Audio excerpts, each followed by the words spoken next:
দেখো, তোমার জানিয়ে রাখি যে রাজ্যের দুটো বিশ্ববিদ্যালয় এই মুহূর্তে কিন্তু স্থায়ী উপাচার্য পেল। যে বিশ্ববিদ্যালয়গুলোতে উপাচার্য ছিল না, কয়েকদিন আগে পর্যন্ত কিন্তু বেশ কিছু বিশ্ববিদ্যালয় স্থায়ী উপাচার্য নিয়োগ হয়ে গিয়েছে। আর নতুন আহ, দুজন উপাচার্য নিয়োগ করা হলো স্থায়ী পদে। একজন কিন্তু অবশ্যই কোচবিহার পঞ্চানন বর্মা বিশ্ববিদ্যালয়ের জন্য স্থায়ী পদের উপাচার্য, এবং আরেকটি কিন্তু বারাসাত রাষ্ট্রীয় বিশ্ববিদ্যালয়ের জন্য। এবং দুটো নামে ইতিমধ্যে আচার্য তথা রাজ্যপাল সিবি আনন্দ বোস তিনি সই করেছেন এবং তাদেরকে অবিলম্বে দায়িত্বভার নিতে বলা হয়েছে।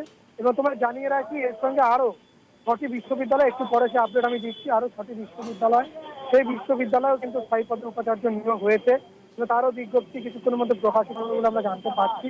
আপাতত এই দুটি বিশ্ববিদ্যালয় যা বিজ্ঞপ্তি প্রকাশিত হলো, সেই বিশ্ববিদ্যালয় কিন্তু রাষ্ট্রীয় বিশ্ববিদ্যালয়, বারাসাত রাষ্ট্রীয় বিশ্ববিদ্যালয় এবং কোচবিহার পঞ্চানন বর্মা বিশ্ববিদ্যালয়, এই দুটি বিশ্ববিদ্যালয়ের জন্য দুজন উপাচার্য, একজন দেবব্রত মিত্র আর একজন কিন্তু অবশ্যই আমরা দেখতে পাচ্ছি যে সঞ্চারী রায় মুখোপাধ্যায় কোচবিহার পঞ্চানন বর্মা বিশ্ববিদ্যালয়ের জন্য এবং বারাসাত রাষ্ট্রীয় বিশ্ববিদ্যালয়ের জন্য অধ্যাপক দেবব্রত মিত্র, এই দুজন কিন্তু স্থায়ী পদে নিয়োগ হয়েছে।